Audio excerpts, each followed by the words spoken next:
that's the other thing I read about is and learned about during the Dawson Trail Commemorative Project was that they talk about a robust trade that happened at St. Anne, and that was a robust trade that had been put in place by Red River Métis. Red River Métis were going up and down the Dawson Trail with their Red River carts. They were the main freighters of the day. They were freighting goods as well as all the people that were arriving at the northwest angle of Lake of the Woods, which was, you know, Canada's highway number one before there was a highway number one, a Trans-Canada highway.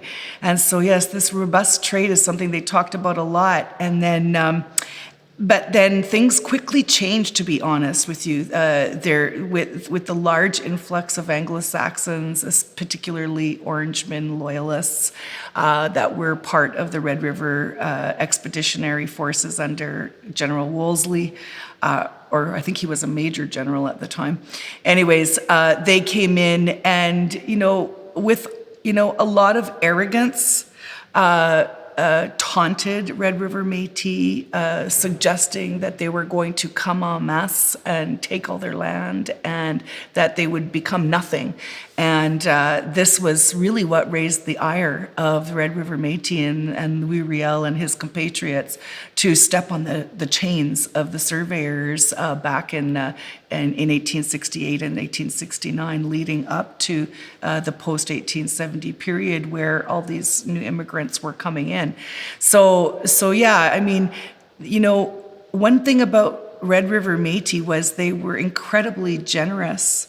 They even carried all of the supplies of the Red River Expeditionary Forces, the people who were literally coming here to put them down. And so, yeah, that Indigenous pride and Indigenous hospitality was seen, in full force in southeastern Manitoba during that period. And you can take a look at a map today that looks at sort of the ethnic makeup of southeastern Manitoba, and it's still today in pockets per the settlement period of 1870 to 1874, where today you still have Mennonites and Anglo-Saxons and French Canadians and Red River Métis and Anishinaabe and Dakota all living within the same coexisting in the same region and living happily, I would add, together today.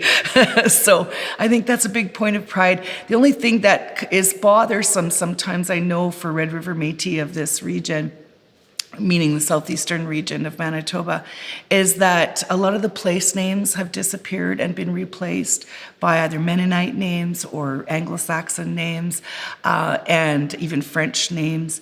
And so that recapturing of the nomenclature of their communities and that cultural pride after having been put down for generations following, again, the Red River Expeditionary Forces' arrival and the Reign of Terror is absolutely critical today. Not right now. It's at this 150-year mark that we have to ask ourselves what the next 150 years is going to look like.